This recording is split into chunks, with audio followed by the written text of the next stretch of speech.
কিয়ামতের ময়দানে ইয়াফিরু সব পালাবে, ভাগবে।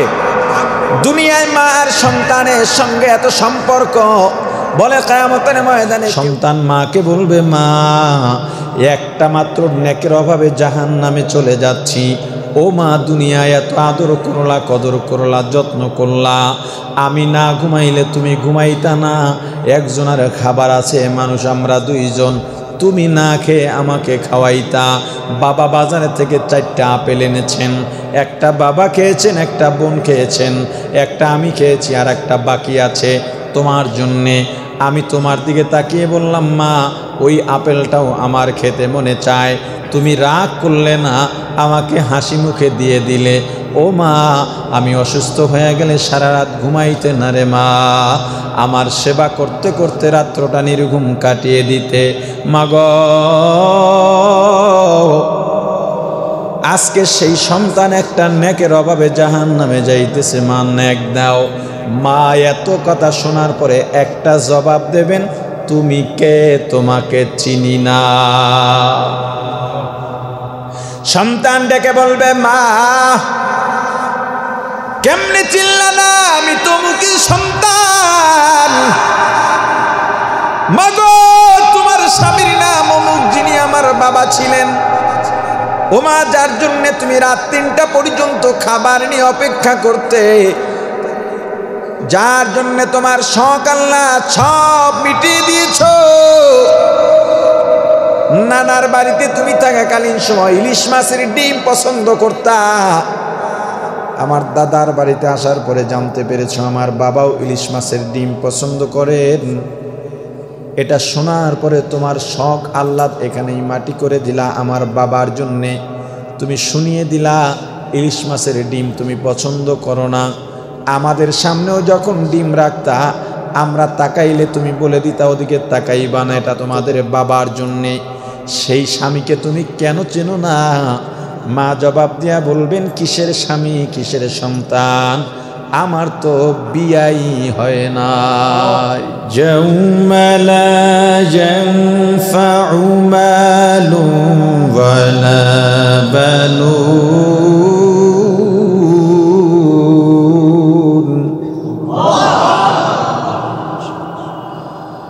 ইল্লা মান আতাল্লাহ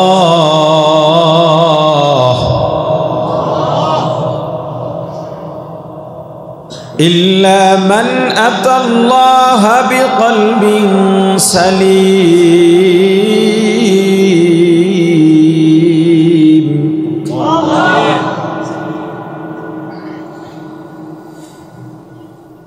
يوم لا ينفع مال ولا بنون إلا من أتى الله بقلب سليم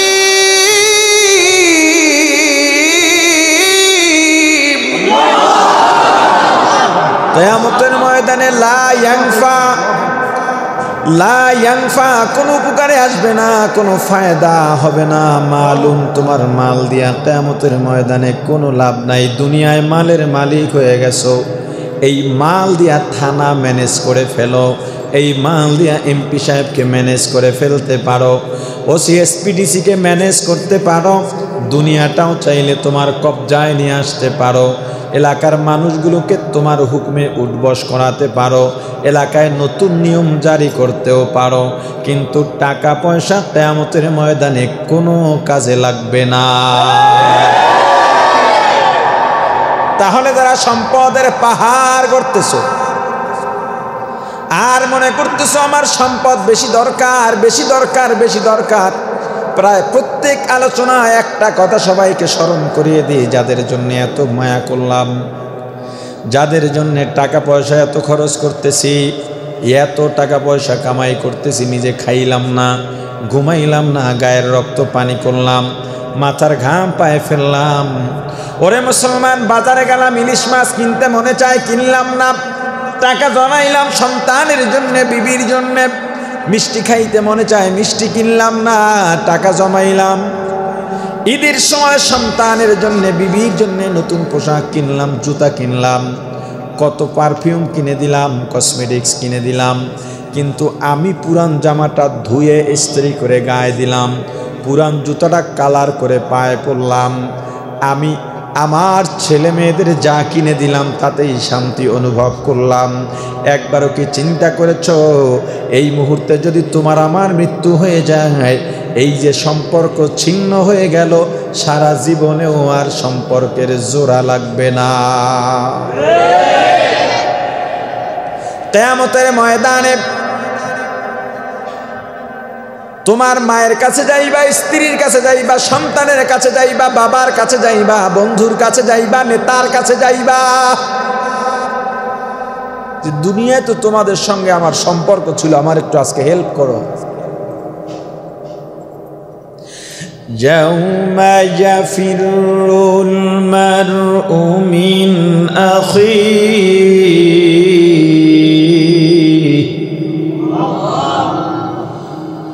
وأمه وأبيه وصاحبته وبنيه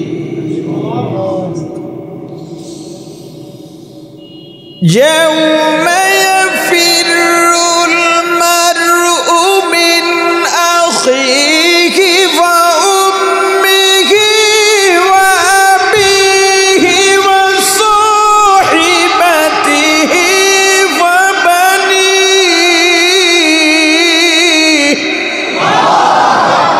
কিয়ামতের ময়দানে ইয়াফিরু, সব পালাবে, ভাগবে।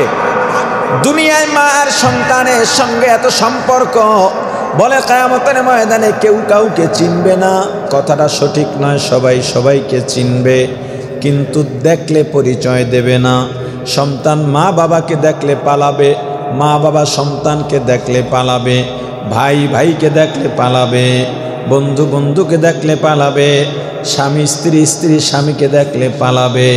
ঘটনাক্রমে মা আর সন্তানের সঙ্গে যদি দেখা হয়ে যায়, সন্তান মাকে বলবে, মা একটা মাত্র নেকের অভাবে জাহান্নামে চলে যাচ্ছি।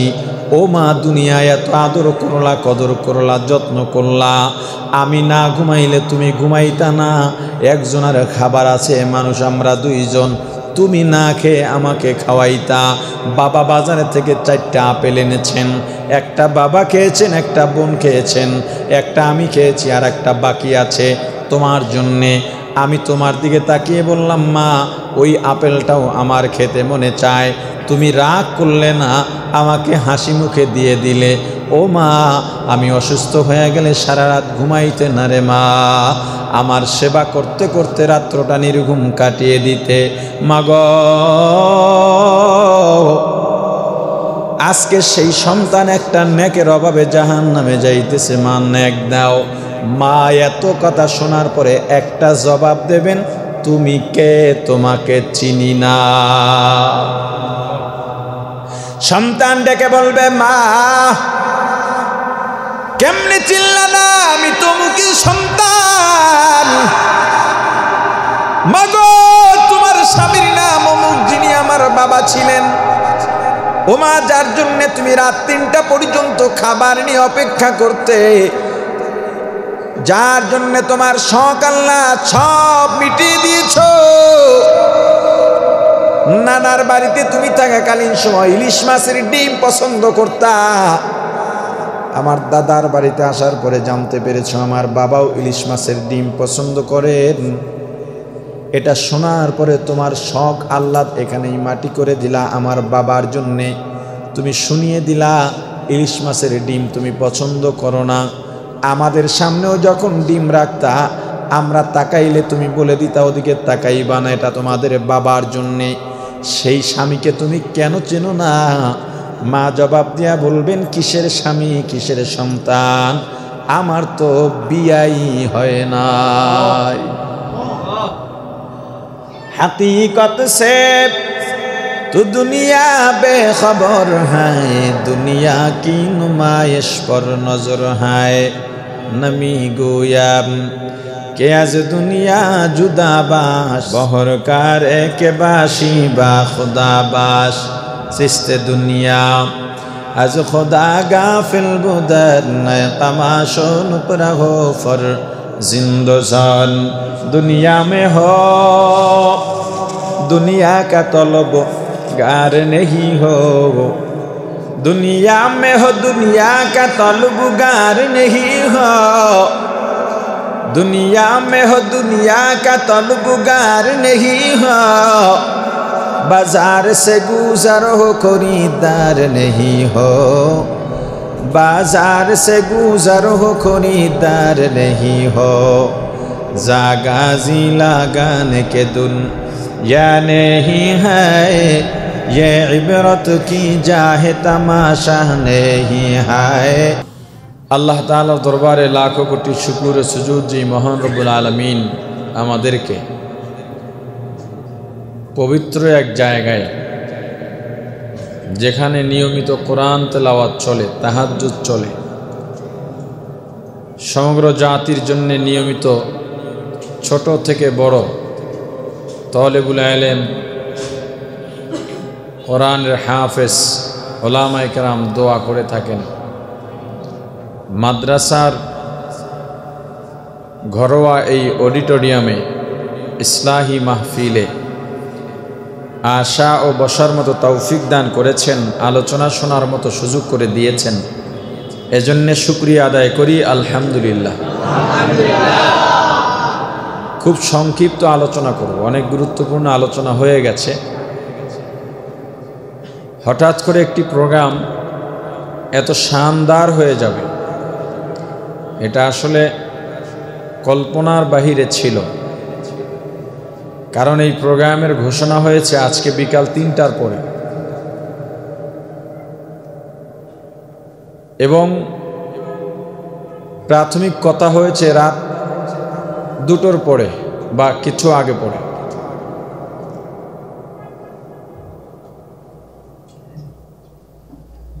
করোনার অজুহাতে বিধি নিষেধ থাকায় কিছু কিছু মাহফিল স্থগিত হচ্ছে যদিও বাজারঘাট মেলা নির্বাচন এগুলো চলছে কারণ করোনা শুধু ওয়াজ মাহফিলে হয় এজন্য ওয়াজ মাহফিল কিছু কিছু বন্ধ হচ্ছে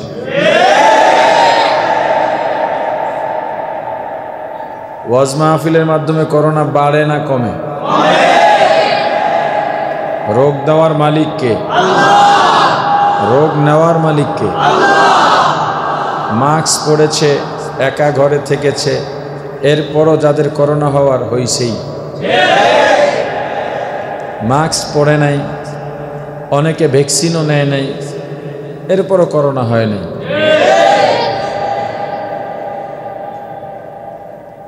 আমি বাহিরে নামলে সরকারি বাধ্যবাধকতার কারণে বা স্বাস্থ্য অধিদপ্তরের নির্দেশনার কারণে করোনার যে বিধি নিষেধের সময়টা ছিল ওই সময় মাস্ক পরেছি এই বিশ্বাসে নয় যে মাস্ক পরলেই করোনা আসবে না পরেছি সরকারও বলেছে পরলে নাকে ধুলা ঢোকে না ভিতরে অন্তত ধুলা বালু যায় না আমরা যারা আলোচনা করি এই আলোচকদের যে গলায় রগ আছে যেখান থেকে কথা বের হয় এটা পাতলা হয়ে যায় লাল হয়ে থাকে এজন্যে অনেক আলোচক পরামর্শ চান কথা যেহেতু আসছে মিডিয়াওয়ালারাও আসছে তো তরুণ আলোচকদের প্রতি একটা পরামর্শ তারা ওয়াজের মাঝে মাঝে গরম চা খান চা পান করেন বা ওয়াজের পরেও চা পান করেন এটা করবেন না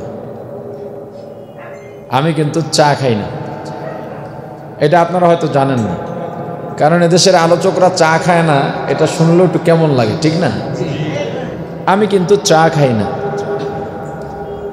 কারণ আপনি যখন আলোচনা করেন তখন এই গলার রগটা তখন না এই সারা আমরা যেমন মনে করেন গতকালও আমার 3টা প্রোগ্রাম প্রতিদিন 3টা প্রোগ্রাম থাকে জোহরের পরে মাগরিবের পরে এশার পরে প্রোগ্রাম যখন বয়ান করি, বয়ানের বাইরেও ওই জায়গাটা ওভাবেই নরম থেকে যায়। যারা আলোচনা করেন এরা জানেন, আলোচকদের মাঝে মাঝে গলা ব্যথা হয়ে যায়, প্রচণ্ড ব্যথা করে। কারণ যখন গলায় চাপ পড়ে, কারি শব্দের এটা বেশি হয়, গায়ের জোর দিয়ে তেলাওয়াত করতে হয়, তখন দেখা যায় তার ধারণ ক্ষমতার থেকে বেশি সাউন্ড শরীরে জোর দিয়ে বের করতে হয়। তারপরে দেখা যায় রাতে গলা ব্যথা করে। ঠিক এটা ওই রগটার কারণে। এটা ডাক্তারি সায়েন্স। আমাকে এক ডাক্তার বলেছেন, অভিজ্ঞ ডাক্তার, ওই অবস্থায় রংটা খেলে ওই রগটায় আরও প্রেশার পড়ে এবং অতি ঠান্ডা পানিও খাওয়া যাবে না, এটা ওটার জন্য ক্ষতি। আর আলোচনা যারা করেন তারা যখন গাড়িতে চলবেন, শীতের দিন হোক গরমের দিন হোক, গাড়ির গ্লাস লাগিয়ে এসি ছেড়ে চলবেন। এসি এটা ফুটানি না, এই আলোচকদের এটা দরকার। কারণ একটা ধুলার কণা যদি ওই রগে যায় তখন ইনফেকশন হয়। আল্লামা আনসারী রহমাতুল্লাহ আলাইহি এই বাংলাদেশের একজন কিংবদন্তি আলোচক ছিলেন এবং বর্তমান সময়ের বা আমাদের সময়ের বা আমাদেরও সিনিয়র যারা, এরাও যাকে ফলো করতেন তিনি হলেন আনসারী, আল্লামা জুবায়ের আহমদ আনসারী রহিমাহুল্লাহ তাআলা। অনেকে মনে করে বা প্রচার হয়েছে হুজুর পান খাইতেন এজন্য তার গলায় ক্যান্সার হয়েছিল। বিষয়টা এমন নয়। আমার সঙ্গে তার একটা হৃদয়ের সম্পর্ক ছিল। কতটা সম্পর্ক ছিল আপনারা কল্পনাও করতে পারবেন। ওনার ছোটোখাটো কোনো প্রোগ্রামেও দেখা যেত আমাকে অনেকে পছন্দ করেন না বা সমালোচনা করেন, কিন্তু আনসারী ভাই ফোন দিয়ে বলতেন, মিসবাহ সাহেব আমার প্রোগ্রাম আপনি আসবেন, কে আসবে না আসবে ওটা আমি জানি না, আপনাকে দেখতে চাই। এরকম একটা সম্পর্ক ছিল তার সাথে। তার সমস্যাটা, তিনি মাহফিল থেকে নেমে পানির পিপাসা লেগেছে, নর্মাল পানি গাড়িতে ছিল না, একটা দোকান পেয়েছেন, দোকানেও নর্মাল পানি ছিল না, ফ্রিজের পানি ঠান্ডা। এই পানি খাওয়ার সাথে সাথে পরের প্রোগ্রামে তিনি বয়ান করতে পারেননি, গলা বসে গেছে। এবং ওই যে রগটা আল্লাহ রাব্বুল আলামিন যে মানুষ সৃষ্টি করেছেন, আমার আঙুলের পায়ের মাথায় যে রগটা আছে, এই রগটার সংযোগ পুরো শরীরে আছে। আমার মাথা থেকে যতগুলো সংযোগ শরীরে গিয়েছে, পুরো শরীর জুড়ে একটার সঙ্গে একটা লাগানো। এটা তো ভিতরগত অবস্থা। আপনি দেখেন 5টা আঙুলের যদি একটা আঙুল কেটে যায়, ওই হাত দিয়ে কিন্তু আর কাজ করা যায় না। একটা আর একটার পরিপূরক। এই কারণে তার ইনফেকশন হতে হতে তার এদিকটায় ক্যান্সার হয়ে গিয়েছে। এটা হুজুরের বক্তব্য ছিল এবং ডাক্তাররাও তাকে বলেননি যে পান খাওয়ার কারণে এটা হয়েছে। তার মানে পান আপনারা খাবেন বা এটা খাওয়া ভালো বা খারাপ ওটা আমি বলতেছি না। আলোচনা যেটা হচ্ছে মূলত আলোচনা ওটা না, এটা আমি বুঝালাম। যাই হোক, তো কোন কথার থেকে কোন কথায় গেছি দূরে মনে হতো নেই। এখানে যারা আসছেন, হঠাৎ করে আলোচনাটা হয়েছে আজকে এখানে ইসলাহি মাহফিল হবে। তো লাহোরি 2 ভাই এরা আজকে একটা চমক দেখিয়ে দিলেন যে জোহরের পরে আয়োজন করে এখানে দাওয়াত ছাড়া বড় বড় ওলামায়ে কেরাম চলে এসেছেন, যাদের শিডিউল পাওয়া যায় না, 1 বছর আগেই যাদের সঙ্গে যোগাযোগ করতে হয়। তাওহীদ আলোচনা করেছেন মাগরিবের পরে, আমি লাইভে অল্প একটু শুনেছি। দারুণ আলোচনা করেন আলহামদুলিল্লাহ। আগে শুনিনি, পোস্টার দেখি, বিভিন্ন জনে পোস্ট দেয়, এগুলো দেখি। বাকি তার তেলাওয়াত শুনি। আমি তেলাওয়াতের ভক্ত মানুষ, তেলাওয়াত যেই করে শুনি, 2-1 জন ছাড়া। কারণ 2-1 জনের ব্যাপারে আমার প্রশ্ন আছে, ভক্তি হয় না, সেটা আমার ব্যক্তিগত ব্যাপার। বাকি তাওহীদ লাহোরির তেলাওয়াত আমি শুনি, আমি তেলাওয়াত ভক্ত মানুষ। সেই ক্যাসেটের যুগ থেকে নিয়মিত তেলাওয়াত শুনতাম। এটা শুনতে শুনতে ঘুমাইতাম, উঠে অজু করে আবার তেলাওয়াত ছাড়তাম, নামাজ পড়ে এসে আবার তেলাওয়াত ছাড়তাম। ফারাগাতের পর মাদ্রাসায় পড়াকালীন সময় তো আর এই সুযোগগুলো ছিল না। যাই হোক, এরপরে আবিদ আল হাসান বয়ান করলেন, তরুণ আলোচক। আলহামদুলিল্লাহ, মোটামুটি কথা বলার স্টাইল খারাপ না, ভালো। আশা করি সামনে আরও এগিয়ে যাবে যদি খুলুসিয়াত থাকে, নিয়ত ভালো থাকে। আর যদি নিয়ত করে যে আমি অমুকের মতো বড় বক্তা হব, তাহলে ভেজাল আছে। ছাত্ররা আসে আমার মাদ্রাসায় পর্যন্ত, এরকম বহু ছাত্র পাওয়া গেছে, এসে বলে, গার্জিয়ানও বলে বা ছাত্র বলে, হুজুর আপনার মতো বড় আলোচক হতে চাই। তখন আমি বলি আমার এই মাদ্রাসায় এরকম কোনো শাখা নাই, আপনারা অন্য জায়গায় চলে যান। এই আমি যে আলোচক হয়েছি এটা সম্পূর্ণ পরিকল্পনার বাইরে। কোনো পরিকল্পনা ছিল না যে আমি আলোচক হব। ওয়াজ কেমনে করে আর ওয়াজ জিনিসটা কি, এটার মধ্যে মজা কি তাও বুঝি নেই। মূলত আশা ছিল একজন শিল্পী হব, ইসলামী গজল টজল গাইব। তখন আমাদের আইনুদ্দিন ভাই রহমতুল্লাহ আলাই গজল গাইতেন, সবাই সম্মান করত, ওটার প্রতি একটা আগ্রহ ছিল। কিন্তু আলোচক হব, কাফিয়ার বছর থেকে জুমা পড়াই, তখন গিয়ে সুর কি তাও বুঝতাম না। মাদ্রাসার থেকে শুক্রবার গিয়ে জুমা পড়ে, গ্রামের 200 টাকা দিত মাসে, তাও 14 মাস বাকি পাওয়া যেত নাকি। জালালাইনের বছর আমি জুমায় আলোচনা শুরু করলাম, ওখান থেকে আশেপাশে কিছু মাহফিলে দাওয়াত দিত, আসরের পর বয়ান করে খালি মাঠে। তখন খালি মাঠের বক্তা ছিলাম, তো বয়ান করতাম আসর থেকে মাগরিব পর্যন্ত। আবার মাগরিবের পরে দেখা যাইতো যে বক্তা আসে না, যে আর একটু করেন। আবার মাঝে মাঝে কৌশল করতাম, আসরের পরে বয়ান ধরতাম, দেখতাম 5 মিনিট আছে। ওই সময় এমন একটা ঘটনা লইতাম যেটা বলতে 15 মিনিট লাগবে, 5 মিনিট বইলে রাইখে দিতাম, যাতে কমিটি কয় হুজুর আবার বসেন, শ্রোতারা যাতে আবার একটু আগ্রহ দেখে। যদিও পদ্ধতিটা ভুল ছিল, এগুলো হওয়া ঠিক না। যাই হোক, দেখা জীবনের প্রথম মাহফিলে খরচা পাইলাম 20 টাকা। কয় টাকা? কি যে খুশি হয়েছি, সাইকেল চালাই তখন মাদ্রাসায় যাইতাম, 20 টাকা পাইছি।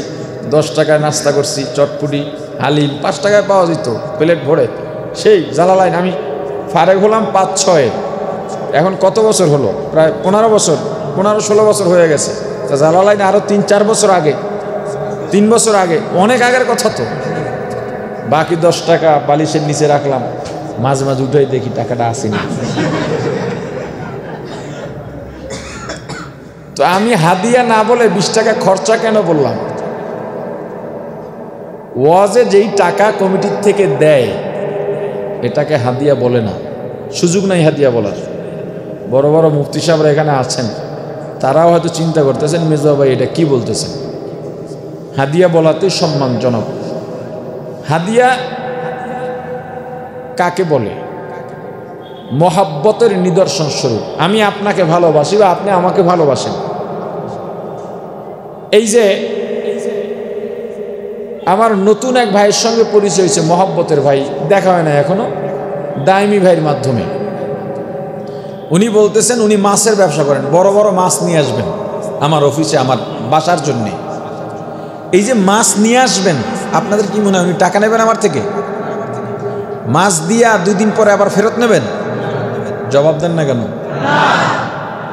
মহব্বতে, ভালোবাসায়, সুন্নতের নিয়তে, হালাল রুজির থেকে যেই জিনিসটা দেওয়া হয়, কেউ চাপ প্রয়োগ করে না, কোনো সুবিধা পাওয়ার জন্য না, এইটাকে হাদিয়া বলে। এটা দেওয়াও সুন্নত, নেওয়াও সুন্নত। এখন আপনাদের হুজুর লাহোরি সাহেব তার বাড়ি নরসিংদী, আমাকে দাওয়াত দিলেন মাহফিলে, আমাকে 20,000 টাকা 10,000 টাকা অ্যাডভান্স দিলেন। ওই মাহফিলটা যদি কোনো কারণে না হয়, ওই টাকাটা কি ফেরত নেবে না? কথা বলেন।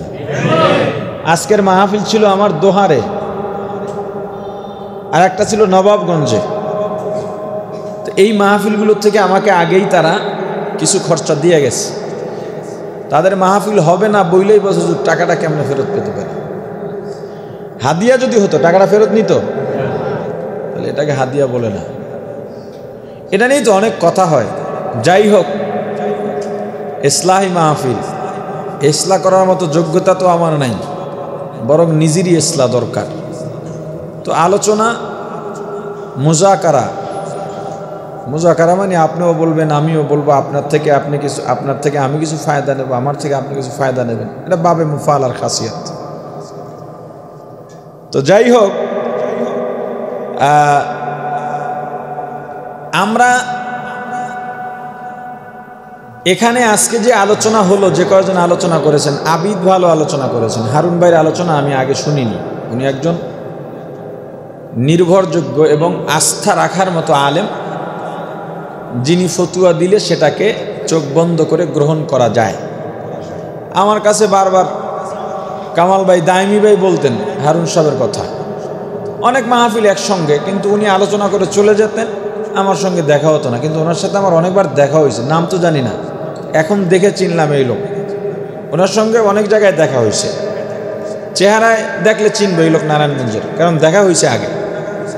এরবার দাইমি ভাই, এ তো বলে লাভ নাই, এ তো আলাদা স্পিকার। হ্যাঁ, এই যেখানে বয় এখানে মাইক লাগে না, কেয়ামত ঘটায় দেয়া তারপর জায়গা। দাইমি ভাই অনেক সিনিয়র আলোচক এবং খুব ফ্রি মাইন্ডের মানুষ, সাদা দিলের মানুষ। আমাদের দেশে সাদা মনের মানুষ ঘোষণা করে না মাঝে মাঝে, ওই সাদা মনের মানুষের মন আসলে সাদা কিনা, না কলবের মধ্যে কি আছে কেউ ঢুকে দেখছে?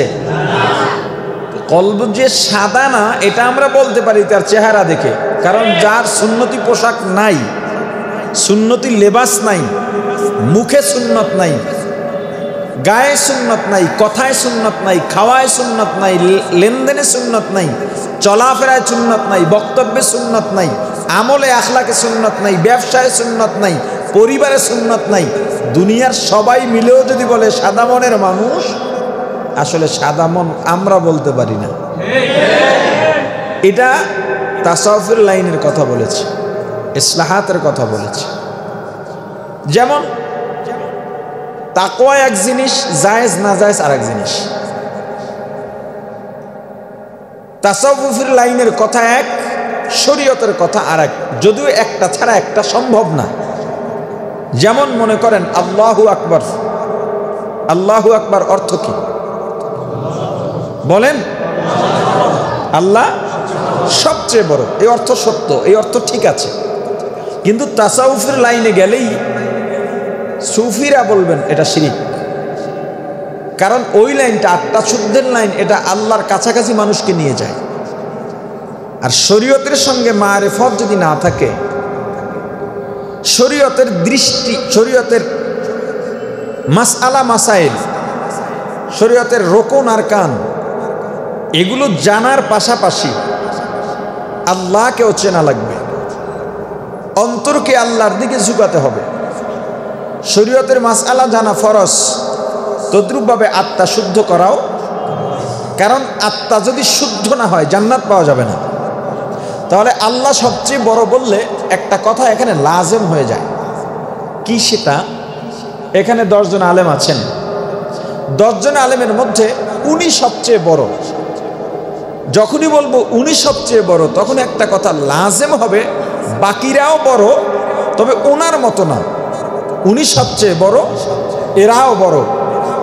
যদি বলি আল্লাহ সবচেয়ে বড়, তার মানে আরো বড় আছে, এর মাঝে আল্লাহ বড়। তার মানে এখানে দেখা গেল আল্লাহর সাথে বড়র ক্ষেত্রে একটা শরীক করে ফেললাম। মূলত আমাদের বলা উচিত আল্লাহ বড় মানে আল্লাহই বড়, আল্লাহু আকবার মানে আল্লাহই বড়, আল্লাহই বড়, আর কেউ বড় না। আল্লাহর বড়ত্ব যখন সামনে আসবে তখন পৃথিবী জিরো। এইটা একটা কথা।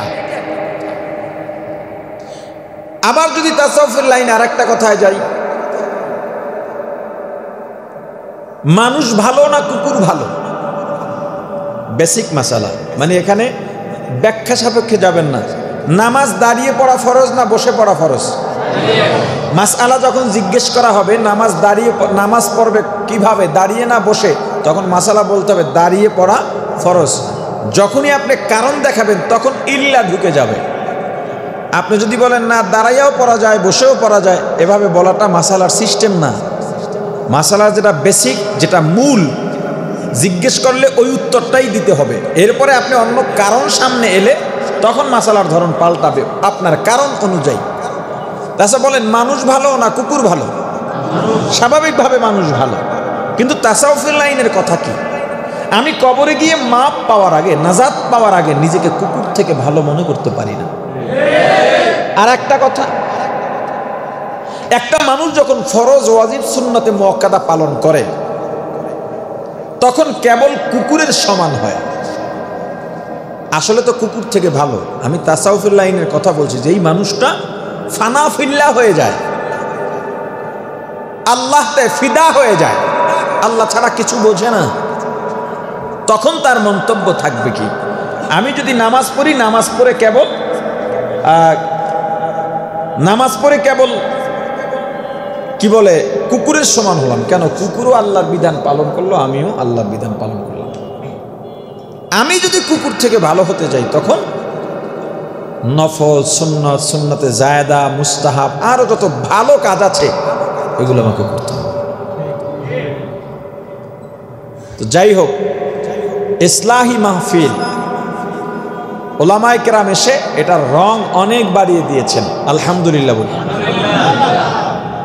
আমার কাছে এটা ভালো লাগতেছে যে হাজার হাজার মানুষের সামনে কথা বলে যে শান্তি অনুভব না করি আজকে এখানে করতেছি। যে কয়েকজনে আলোচনা করছেন মজলিস ছোট, ইসলাহি মাহফিলের এটা একটা বিশেষত্ব। কারণ ইসলাহি মাহফিল শুনলেই মানুষ যখন আসে আর বসে, ইসলাহি মাহফিল, আলোচকের ভিতরেও একটা ওই শব্দটার কারণে পরিবর্তন এসে যায়। ইসলাহি মাহফিল একটু নিজেকেও সংশোধন করা দরকার, আলোচনাটা ওভাবে হওয়া দরকার। এই জন্য যে কজনে আলোচনা শুরু করছিলেন 3 ঘন্টায় ছাড়তেন না, কিন্তু যা অবস্থা সবারই আলোচনা উঠে গেছে, ঠিক না? এই জন্যে ভালো লাগতেছে যে হাজার হাজার মানুষের মাঝে আলোচনা করে যে মজা না পাই, ইসলাহি মাহফিলে গেলে শুনে বা করে ওই মজাটা বেশি পাই। কোথাও গিয়ে স্টেজে বসে একজন আলোচকের আলোচনা ঘন্টার পর ঘন্টা, মিনিটের পর মিনিট শোনা, ওই ধৈর্য আমাদের হয় না। কিন্তু আজকে অনেকের আলোচনা এখানে বসে বসে শুনলাম। এটা ইসলাহি মাহফিল একটা বরকত। এবং এই মাদ্রাসার মধ্যে ছাত্ররা, তালিবুল ইলমরা লেখাপড়া করে, এটারও একটা বরকত, এটার একটা দাম আছে, আছে না নাই? যাই হোক, আমি যে আয়াতে কারিমা তেলাওয়াত করেছি, আল্লাহ বলেন ইয়াউমা লা ইয়ানফাউ মালুন ওয়ালা বানুন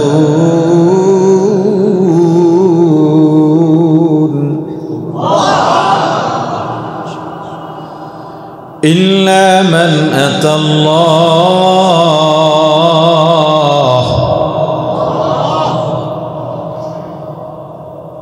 إلا من أتى الله بقلب سليم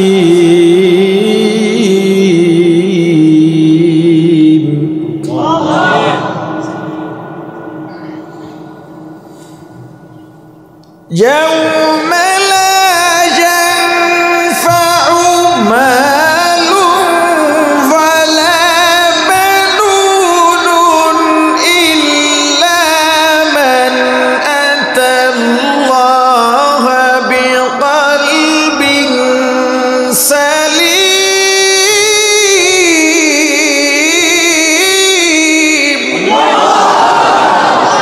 কিয়ামতের ময়দানে লা ইয়ানফা কোনো উপকারে আসবে না, কোনো ফায়দা হবে না। মালুম, তোমার মাল দিয়া কিয়ামতের ময়দানে কোনো লাভ নাই। দুনিয়ায় মালের মালিক হয়ে গেছো, এই মাল দিয়া থানা ম্যানেজ করে ফেলো, এই মাল দিয়া এমপি সাহেবকে ম্যানেজ করে ফেলতে পারো, ওসি এসপিডিসিকে ম্যানেজ করতে পারো, দুনিয়াটাও চাইলে তোমার কবজায় নিয়ে আসতে পারো, এলাকার মানুষগুলোকে তোমার হুকুমে উঠবস করাতে পারো, এলাকায় নতুন নিয়ম জারি করতেও পারো, কিন্তু টাকা পয়সা কিয়ামতের ময়দানে কোনো কাজে লাগবে না। তাহলে যারা সম্পদের পাহাড় গড়তেছো আর মনে করতেছো আমার সম্পদ বেশি দরকার, বেশি দরকার, বেশি দরকার, প্রায় প্রত্যেক আলোচনায় একটা কথা সবাইকে স্মরণ করিয়ে দিই, যাদের জন্য এত মায়া করলাম, যাদের জন্য টাকা পয়সা এত খরচ করতেছি, এত টাকা পয়সা কামাই করতেছি, নিজে খাইলাম না, ঘুমাইলাম না, গায়ের রক্ত পানি করলাম, মাথার ঘাম পায়ে ফেললাম। ওরে মুসলমান, বাজারে গেলাম, ইলিশ মাছ কিনতে মনে চায়, কিনলাম না, টাকা জমাইলাম সন্তানের জন্যে, বিবির জন্যে, মিষ্টি খাইতে মনে চায়, মিষ্টি কিনলাম না, টাকা জমাইলাম। ঈদের সময় সন্তানের জন্য, বিবির জন্য নতুন পোশাক কিনলাম, জুতা কিনলাম, কত পারফিউম কিনে দিলাম, কসমেটিক্স কিনে দিলাম, কিন্তু আমি পুরান জামাটা ধুয়ে ইস্ত্রি করে গায়ে দিলাম, পুরান জুতাটা কালার করে পায়ে পরলাম, আমি আমার ছেলে মেয়েদের যা কিনে দিলাম তাতেই শান্তি অনুভব করলাম। একবারও কি চিন্তা করেছ এই মুহূর্তে যদি তোমার আমার মৃত্যু হয়ে যায়, এই যে সম্পর্ক ছিন্ন হয়ে গেল, সারা জীবনেও আর সম্পর্কের জোড়া লাগবে না। কিয়ামতের ময়দানে তোমার মায়ের কাছে যাইবা, স্ত্রীর কাছে যাইবা, সন্তানের কাছে যাইবা, বাবার কাছে যাইবা, বন্ধুর কাছে যাইবা, নেতার কাছে যাইবা, যে দুনিয়ায় তো তোমাদের সঙ্গে আমার সম্পর্ক ছিল, আমার একটু আজকে হেল্প করো। ইয়াউমা ইয়াফিরুল মারউ মিন আখিহি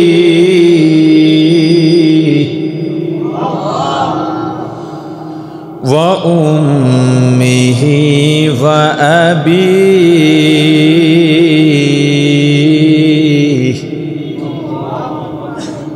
ওয়া সাহিবাতিহি ওয়া বানিহি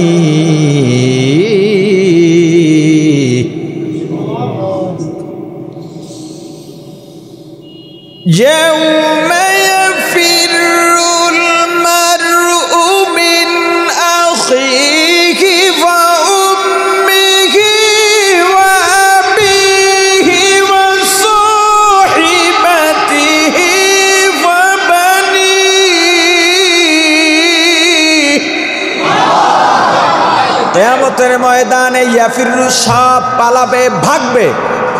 দুনিয়ায় মা আর সন্তানের সঙ্গে এত সম্পর্ক, বলে কিয়ামতের ময়দানে কেউ কাউকে চিনবে না। কথাটা সঠিক নয়, সবাই সবাইকে চিনবে, কিন্তু দেখলে পরিচয় দেবে না। সন্তান মা বাবাকে দেখলে পালাবে, মা বাবা সন্তানকে দেখলে পালাবে, ভাই ভাইকে দেখলে পালাবে, বন্ধু বন্ধুকে দেখলে পালাবে, স্বামী স্ত্রী স্ত্রী স্বামীকে দেখলে পালাবে।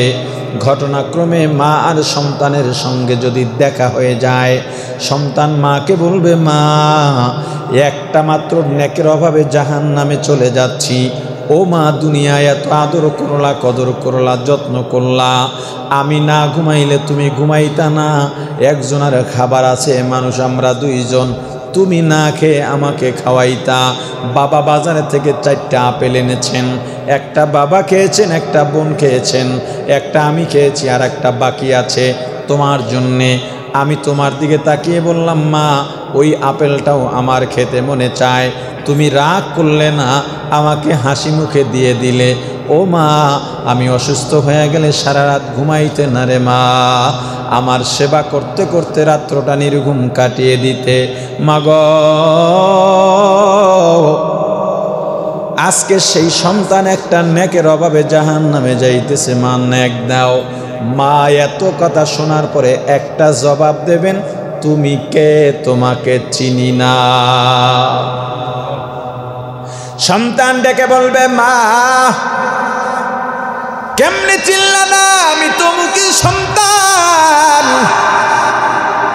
মাগো, তোমার স্বামীর নাম অমুক, যিনি আমার বাবা ছিলেন। ও মা, যার জন্য তুমি রাত 3টা পর্যন্ত খাবার নিয়ে অপেক্ষা করতে, যার জন্য তোমার শখ আল্লাহ সব মিটিয়ে দিয়েছ।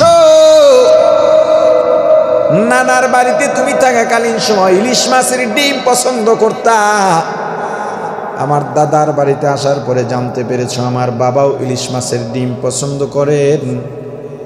এটা শোনার পরে তোমার শখ আহ্লাদ এখানেই মাটি করে দিলা আমার বাবার জন্যে। তুমি শুনিয়ে দিলা ইলিশ মাছের ডিম তুমি পছন্দ করো না। আমাদের সামনেও যখন ডিম রাখতা, আমরা তাকাইলে তুমি বলে দিতা ওদিকে তাকাইবা না, এটা তোমাদের বাবার জন্যে। সেই স্বামীকে তুমি কেন চেনো না? মা জবাব দিয়া বলবেন, কিসের স্বামী, কিসের সন্তান, আমার তো বিয়াই হয় নাই। हकीकत से तो दुनिया बेखबर है, दुनिया की नुमाइश पर नजर है। নমি গোয়াম কে আজ দুনিয়া জুদাবাস বহরকার একে বাসি বা খুদাবাস সিস্তে দুনিয়া از خدا غافل بودن تماشون پر ہو فر زندگان دنیا میں ہو دنیا کا طلب گار نہیں ہو دنیا میں ہو دنیا کا طلب گار نہیں ہو دنیا میں ہو دنیا کا طلب گار نہیں ہو बाजार से गुजर हो खरीदार नहीं हो बाजार से गुजर हो खरीदार नहीं हो जागाजी लगाने के दुनिया नहीं है ये इबरत की जाहे तमाशा नहीं है मुसलमान কিয়ামতের ময়দানে মাল দৌলতের কোনো দাম নাই সন্তান সন্ততি দুনিয়ার মধ্যে সন্তান নিয়ে বড়াই করো দুনিয়ার পদ পদবি ক্ষমতা নাম যশ খ্যাতি বংশ পদমর্যাদা দুনিয়ার কোনো কিছুর দাম কিয়ামতের ময়দানে নাই কিসের দাপট দেখাও কিসের বাহাদুরি দেখাও তাহলে কিসের দাম আল্লাহ বলেন ইল্লা মান আতাল্লাহ যারা আমি আল্লাহর কাছে আসবে কিনিয়া বিকলবিন সালিম একটা শুদ্ধ কলব নিয়া কিসের দাম সুর না বয়ান শুনতেছেন মূল বয়ান না সুর বয়ান মূল যদি সুর হয় আলহামদুলিল্লাহ সুরের কারণে বয়ান গেলে সুর দেওয়া যাবে না আপনারা যদি বয়ানই শোনেন আমি জিজ্ঞেস করলাম জবাব দিলেন না কেন কিয়ামতের ময়দানে কিসের দাম কেমন কলব শুদ্ধ না অশুদ্ধ সাদা মন কি মন তুমি সাদা মনের মানুষ না কালা মনের মানুষ প্রমাণ হবে কিয়ামতের ময়দানে এখনই বলা যাবে না কে সাদা মন কে কালা মন শরীয়তের বিধান জানা যেমন ফরজ মানা যেমন ফরজ তদ্রুপভাবে কলবকেও সাদা বানানো ফরজ শরীয়তের ইলমের দ্বারা এই অন্তর এই কলব সাদা হবে না শরীয়তের ইলম আমলের জন্য অবশ্যই আমাদের মুরব্বি লাগবে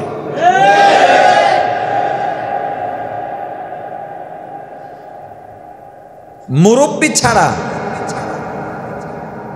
শিক্ষক ছাড়া কোন বিদ্যা অর্জন করা কারো পক্ষেই সম্ভব নয়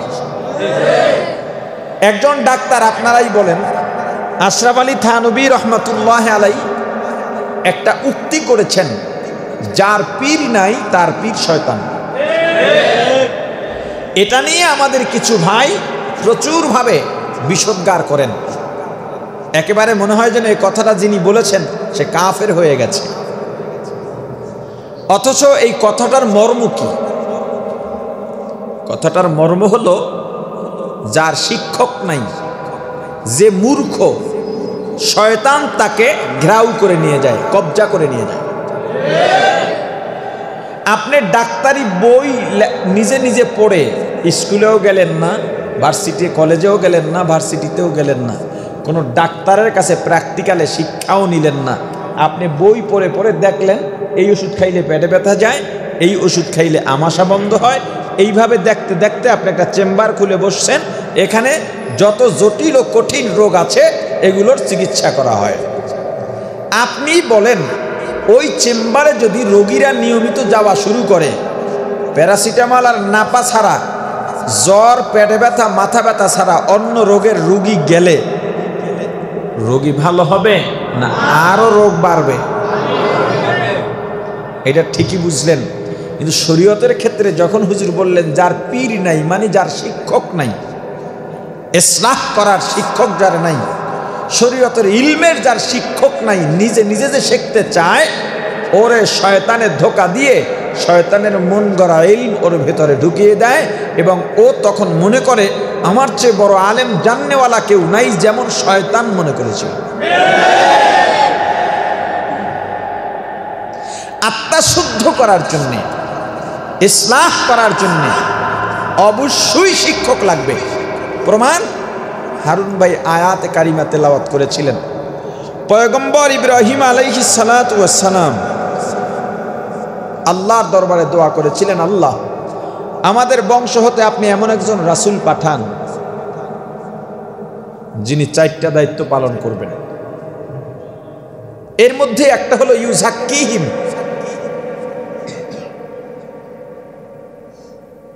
মানুষের আত্মা শুদ্ধ করে দেবেন। যার কাজ হলো যেই কিতাব নাজিল হয়েছে সেই কিতাব তেলাওয়াত করে শোনাবেন, ওই কিতাবের বিধান শিক্ষা দেবেন, এরপরে মানুষের আত্মা শুদ্ধ করে দেবেন। আত্মা শুদ্ধ হয়ে যাবে না করে দিতে হয়? লাজেম মুতাআদ্দির মাসালা। যেই জিনিসটা হয়ে যায় তার ফাইল লাগে না, কর্তা লাগে না। যেই জিনিসটা হয়ে যায় এটার জন্য লোক লাগে না। যেটা হয়ে যায় এটা তো হয়েই যাবে, এটা হয়ে যাওয়ার জন্য কাউকে প্রয়োজন নাই। কিন্তু যেটা করতে হবে করার জন্য কি লাগে? লোক লাগে। আত্মা শুদ্ধ করে দেবেন। আমরা যখন আরবির অর্থ করব তখন বাবের দিকে খেয়াল করতে হবে, বাবের খাসিয়তের দিকে খেয়াল করতে হবে। একটা হলে যে আপনি এমন কথা বলবেন যাতে মানুষের আত্মা শুদ্ধ হয়ে যাবে বা মানুষ আত্মা শুদ্ধ করে নিতে পারবে, এটা না। আত্মা শুদ্ধ করে দেবেন তার মানে আত্মা এমনি এমনি শুদ্ধ হয় না, শিক্ষক লাগে। আর থানবী রহমতুল্লাহ আলাইহি এটাই বলছেন, আত্মা শুদ্ধের শিক্ষক যার নাই ওর শিক্ষক শয়তান। আত্মা শুদ্ধ করে দেবেন কে? যার নিজের আত্মা শুদ্ধ। যার কাছে যাবেন তার আত্মা শুদ্ধ কিনা কেমনে বুঝবেন? হারুন ভাই তো 3টা আলামত বলেছেন, আমি এক কথায় বলে দিই আপনাদেরকে। যেই লোকের অনুসারীদের মধ্যে বেশিরভাগ অনুসারী সুন্নতওয়ালা, চোখ বন্ধ করে তার কাছে যাবেন আত্মা শুদ্ধের জন্য। ডানে বামে তাকানোর দরকার নেই, কে কি সমালোচনা করে ওটা দেখার দরকার নেই। যার অনুসারীর মাঝে 5 জন অনুসারী 3 জনই সুন্নতওয়ালা, 10 জনের মাঝে 6 জনই সুন্নতওয়ালা, 20 জনের মাঝে 11 জনই সুন্নতওয়ালা, ওখানে চলে যাবে। 10টা চেম্বার আছে একজন ডাক্তারের কাছে, রোগী বেশি ভালো হয়, বেশি ডিগ্রি নেই কিন্তু ডাক্তার, রোগ ভালো হচ্ছে, রোগীরা কোথায় যাবে? সিরিয়াল লেখা 1 সপ্তাহ আগে। দুনিয়ার দিকটা বোঝেন, ইসলাম চেনা অতটা কঠিন নয় নকল টাকা চেনা যতটা কঠিন। অথচ নকল টাকা সবাই চেনে, কেমনে জানে? আমি এখনো চিনি না। এমনে ধরে এমনে দেখে, আবার টোকা দিয়ে কয় টাকা ঠিক আছে। কিন্তু ইসলাম চেনা এতটা কঠিন না, সহজ। এই আত্মা শুদ্ধ করতে হবে। আত্মা শুদ্ধ করবেন। আত্মা, আচ্ছা বলেন তো কলবের রং কি? এটা বলার আগে বলেন পানির রং কি? জোরে। দুধের রং কি? দুধ কি দেখতে এরকম? তাহলে দুধের সাদা হইলে কেমন? পানির কোনো নিজস্ব রং নাই। পানির মধ্যে লাল রং দিলে পানিটা লাল হয়, কালো রং দিলে, হলুদ রং দিলে। কলবেরও কোনো নিজস্ব রং নাই। মানুষ যখন গুনাহ করে তখন কলবে গুনার রং ধরে, মিথ্যা বললে মিথ্যার গুনার একটা দাগ পড়ে, ন্যাক করলে ন্যাকের রং ধরে। তবে গুনাওয়ালা কলবে ন্যাকের জায়গা কম হয়, ল্যাবড়া ছ্যাবড়া হয়ে যায়। গোবরের মাঝে যদি দুধ ঢালেন ওই দুধের কোনো মূল্য থাকে? এজন্য গুনাহকে সাফ করতে হবে। বলবেন আমি তো অনেক গুনাহ করে ফেলেছি, সাফ হবে কেমনে, বুঝবো কেমনে? আমি ইবাদত শুরু করলে যদি ল্যাবড়া ছ্যাবড়া হয়ে যায় তো ইবাদতই তো করবো না। সহজ পদ্ধতি আল্লাহ দিয়ে দিয়েছেন, খাস তওবা করে ইবাদত শুরু করে দেন। তওবা করার সাথে সাথে সব গুনাহ শেষ। শুধু শেষ না, আল্লাহ বলেছেন আমি আল্লাহ এতই দয়ার আল্লাহ, আমি আল্লাহ এতই মায়ার আল্লাহ, তওবা করবি বান্দা তো গুনাহ তো মাফ করবই, গুনাহগুলা নেক দিয়ে পরিবর্তন করে দেব। তুই মিথ্যা বলেছিস, মিথ্যার গুনাহটা সত্য বলার সওয়াবে পাল্টায় দেবে। তুই পরের হক নষ্ট করেছিস, ওই লোক থেকে যদি ক্ষমা পাইতে পারো, ওই হক নষ্টটাকে আমি দান সদকার নেকে রূপান্তরিত করে দেব। গুনার রং কি?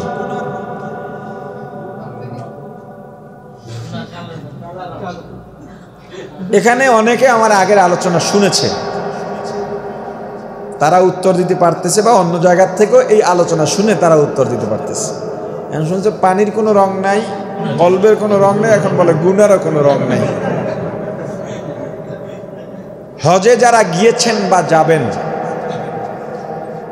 বাইতুল্লাহ শরীফের যেই কর্নার বরাবর থেকে তাওয়াফ শুরু হয়, ওই কর্নারে একটা পাথর আছে, ওটার নাম কি? এই পাথর যখন আল্লাহ দুনিয়াতে পাঠিয়েছেন তখন ধবধবে সাদা ছিল, এটা জান্নাতের সরাসরি পাথর।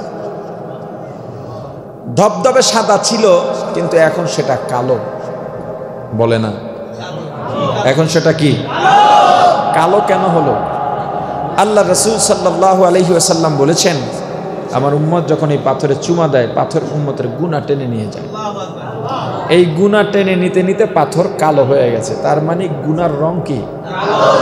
এখন যারা হজে যাবেন, যে মেজবা হুজুর ফজিলত বলছে পাথরে চুমা দিলে গুনাহ নিয়ে যায়, এদিক দিয়ে ঘুষা মাইরা, এদিক দিয়ে কনি দিয়া, নাক ফাড়ায়া, দাঁত ফাড়ায়া চুমা দিতে যাবেন, ওইটা তখন বুমেরাং হয়ে যাবে আপনার জন্য।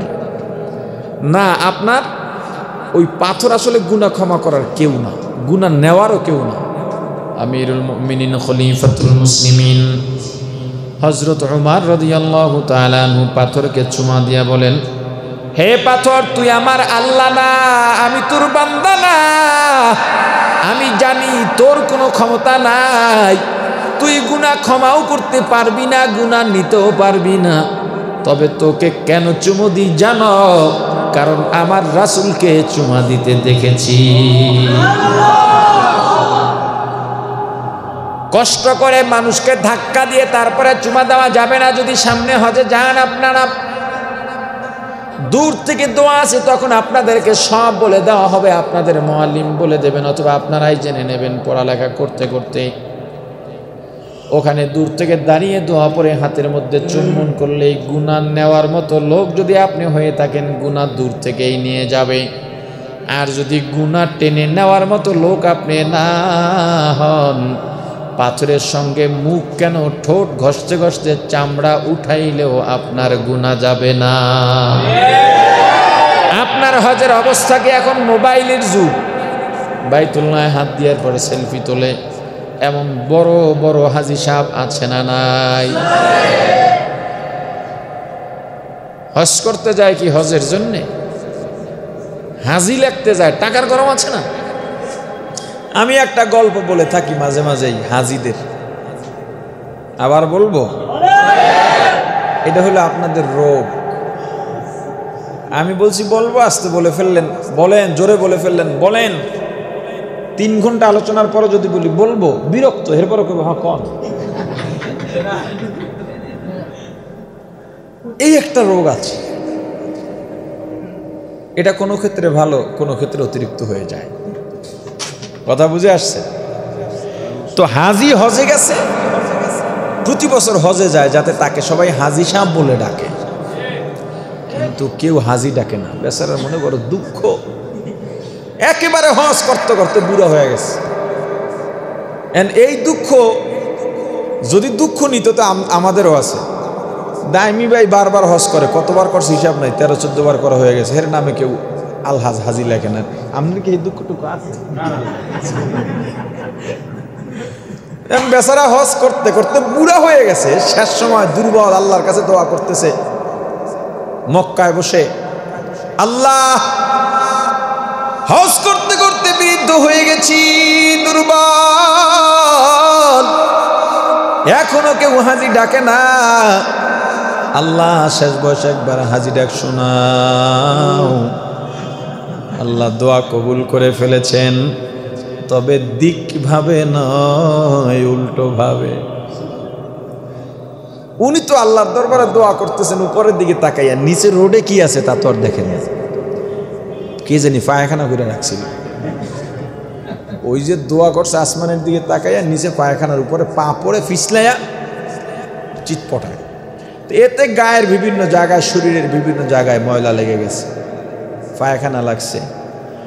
এখন এক কাফেলায় অনেক মানুষ থাকলে এরকম হয় যে 2-4 জন পাওয়া যায় যাদের নাম একই নাম। তখন এই নামগুলো উচ্চারণ হলে ওরফের জন্য কিছু বিশেষণ উল্লেখ করা হয়। তো ওই লোকের নাম যখন বলা হতো তখন বলতো কোন অমুক, যে অমুক কোথায়, কোন অমুক যার গায়ে গু লাগছিল। এইভাবে বলতে বলতে একসময় তার ওরফ পরিচিতি হয়ে গেল গুয়া হাজি। কি হাজি? এতদিন হাজি ডাকে নাই কেউ, এখন তাকে হাজি ডাকে। কি হাজি? গুয়া হাজি। পাশের থেকে একজনে বলে, হাজি সাহেব এতবার হজ করলেন, আপনাকে গুয়া হাজি ডাকে, আপনি তো কিছুই বলেন না। চুপ করবেন মিয়া, চুপ করো। গুয়া হাজি ডাকুক আর মুত্তে হাজি ডাকুক, হাজি তো ডাকতেছে। এই গুয়া হাজির সংখ্যা কম না বেশি? তাহাজ্জুদ নামাজ জীবনে পড়ে না, একদিন পড়ছে। এখন এটা দেখাইবে কেমনে মানুষকে আর শুনাইবে কেমনে? একটা প্ল্যান করলো, চা দোকানে যাই। এখন তো বিবিসির চাইতেও বড় ভূমিকা রাখে চা স্টল। সব নিউজ আর বিশ্লেষণ এখন ওখান থেকে বের হয়, রাজনীতির বিশ্লেষণ, ইসলামের বিশ্লেষণ, ইসলামী চিন্তাবিদ সব চা দোকানে সমানে বিড়ি টানে আর ফতুয়া মারে। আর এদের ফতুয়া সব হুজুরদের বিরুদ্ধে। তাহাজ্জুদ গুজারি গেছে, দোকানে গিয়ে চোখ ডলতেছে আর বলতেছে, ভাই তাড়াতাড়ি একটা চা দাও, লিকারটা বাড়াই দিও। লোক চা বানাইতেছে, দোকান খুলছে, একটু সময় লাগে না? ধমক দিয়ে বলে, মেয়ে তাড়াতাড়ি দাও, ঘুমে পড়ে যেতেছি।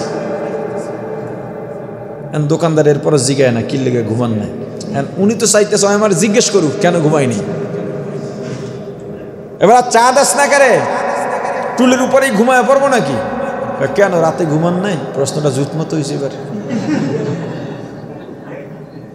না, এসব তুমি জিজ্ঞেস করো কেন, এসব বলতে হয় না, এগুলো বলা যায় না, তাহাজ্জুদ করছি তো।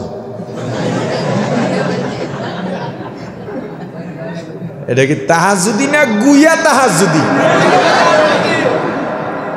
দান করছে মাহফিলে, মাদ্রাসার জন্য, মসজিদের জন্য। বারবার কয়, হুজুর আমার নাম এইটাই, যে আমি এই যে 5,000 দিলাম। এর নাম কয় না, হুজুরের চিন্তা করছে পরে কই। আবার এক, হুজুর ওই টাকাটা কিন্তু আমার, ওই আমার নাম এইটা, আমার নাম অমুক। আছে না নাই? এরপর আবার বলে, হুজুর আমার জন্য নাম ধরে দোয়া করে না। হুজুরের নাম ধরে দোয়া করে না, পরে টাকা ফেরত নিয়ে গেছে। নির্বাচনে মসজিদে টাকা, মসজিদে টিন দিছে, মসজিদে মাদ্রাসায় টিন দিছে, মসজিদে টাকা দিছে ইট কেনার জন্য, নির্বাচনে জয়লাভ করতে পারে না, মসজিদের টিন খুলে লয়ে গেছে। এটা দানকারী না গুয়া দানকারী? জোরে বলেন। গুয়া দানকারীর সংখ্যা আমাদের সমাজে কম না বেশি? এরকম গুয়া আমলের অভাব নাই।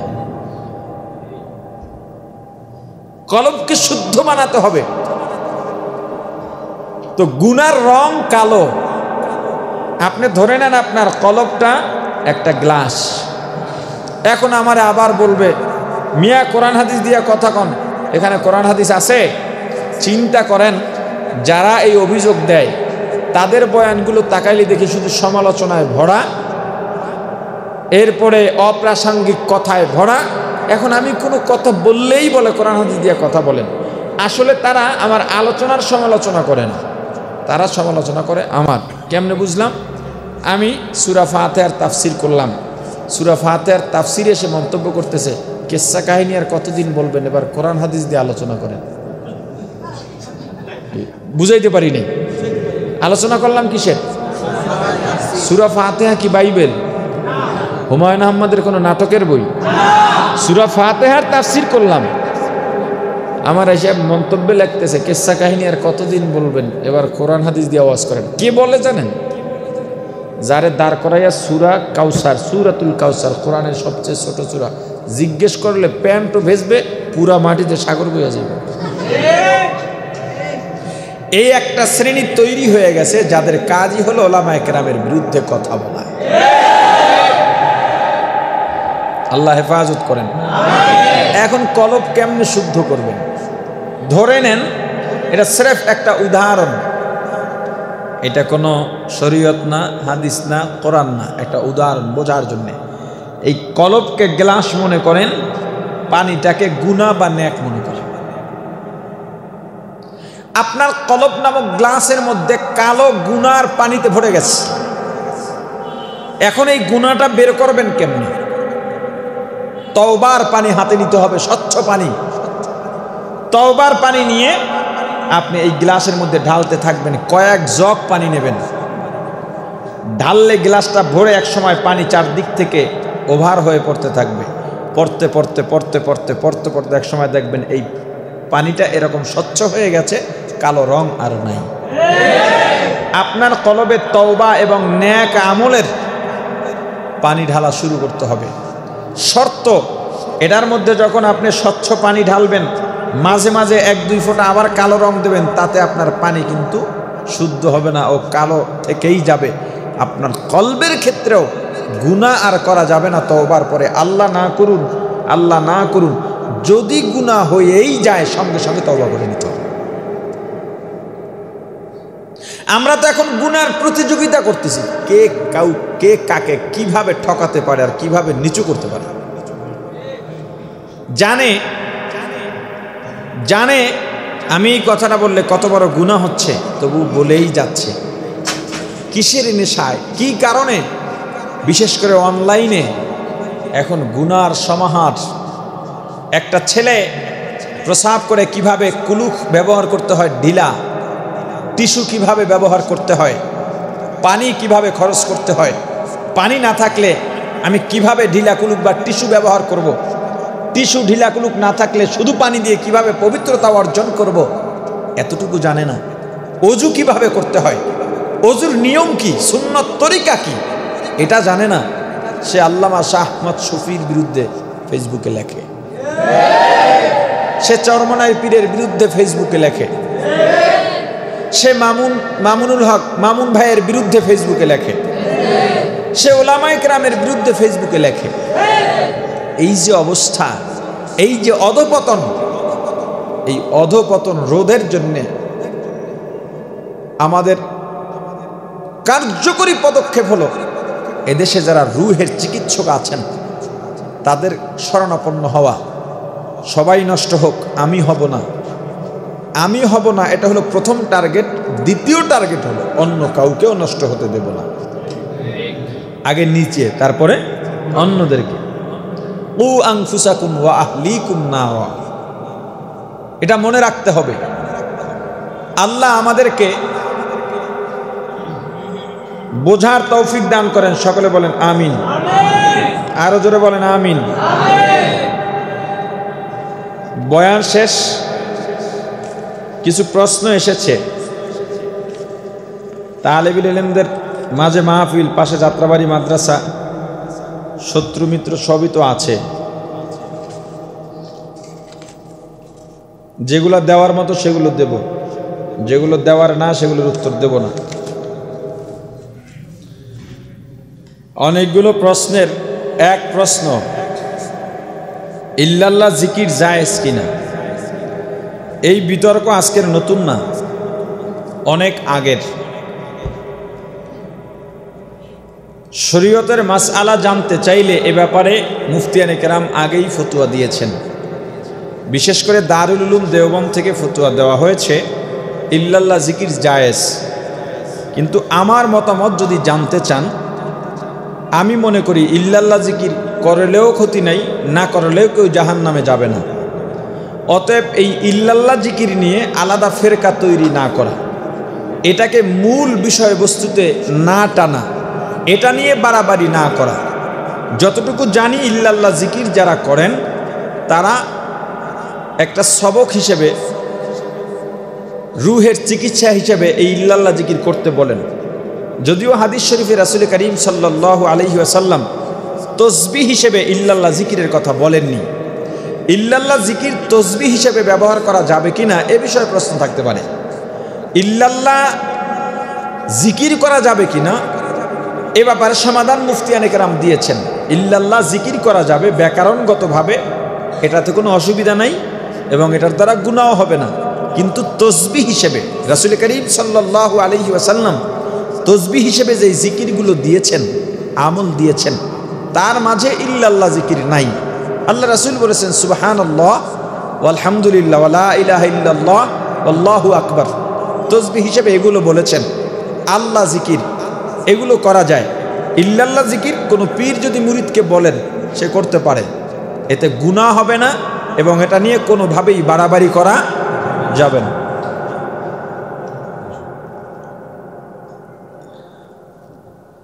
মোহাম্মদ মিরাজ প্রশ্ন করেছে, আপনি আগে পাঁচকল্লি টুপি পরতেন, ইদানিং সে টুপি পরছেন না, আপনি কি চরমনায় ছেড়ে দিয়েছেন? টুপি ক্যাপ যেটা আছে, এই যে বারান্দা, এটা ছাড়া সব টুপি কি সুন্নত? সব টুপি কি? টুপি নিয়ে ইখতিলাফ করা কোনোভাবেই যৌক্তিক নয়। এটা গল্প যদি বলি অবাক হবেন। আর্থিক সংকট এবং গাইডলাইন না থাকায় দারুল উলুম দেওবন্দে পড়ালেখার সৌভাগ্য হয়নি, তবে সেখানে সফরে গিয়েছিলাম। সেখান থেকে এক ওস্তাদ আমাকে জালি টুপি হাদিয়া দিয়েছিলেন। আমি কখনো এই পাঞ্জাবি অর্থাৎ ফারাজামা, লম্বা জুব্বা বা টুপি এগুলো নিয়ে কোনোদিনই আমি গোরামি করিনি, আমার মাঝেও নাই। আপনারা আমাকে সবসময় দেখেন জুব্বা পরি, আমি কিন্তু ফারাজামাও পরি, বাইরে বের হই না, ঘরে বসে গেঞ্জির বদল এটা পরি, আর নিজের বাড়িতে গেলে মাঝে মাঝে একটু বাইরে বের হই। আর টুপি আমার কখনোই এক ধরনের টুপি ছিল না, এটা বোঝাবার জন্যে যে আমি যেহেতু আলোচক বা এদেশের অনেক মানুষ যুবকরা ফলো করে, এটাই সত্য। অতএব আমার মাথায় কোনো টুপি দেখে ওরা যেন মনে না করে এই টুপি শরীয়ত, ওরা যেন টুপি নিয়ে কোনো গোরামি না করে, এজন্য আমি বিভিন্ন ধরনের টুপি ইচ্ছা করেই মাথায় দিই। তবে এগুলোর মাঝে আমার পাঁচকল্লি বেশি পছন্দের এবং পাঁচকল্লি পরি। এখানে এই যে টুপি আছে কি ওদের ইনসাফ টুপি, আজকে যে ব্যানার বানাইছে, আরও কিছু কাজ করছে ওরা, ওদের ওখানে এখন আমার পাঁচকল্লি টুপি অর্ডার দেওয়া আছে।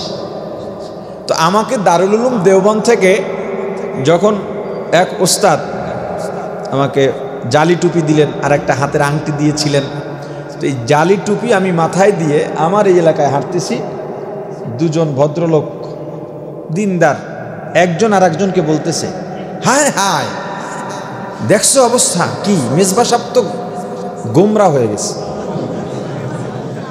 পাশেটায় বলে কি কস, যা তা চাইলে কি মন্তব্য করা যায়? মাথার দিকে তাকাস না। মাথার দিকে তাকালো, তাকিয়ে ওর কি বলা উচিত ছিল, আরে ভাই মাথায় কি, টুপি তো একটা হলেই হয়। পাশেটায় বলতেছে নাউজুবিল্লাহ। এই বক্তাকে কোনো সময় বিশ্বাস করতে নাই, এরা কমার্শিয়াল হয়ে থাকে। আমি চরমনাই ছাড়ি নাই, চরমনাই ধরি নাই, হক ছাড়ি নাই।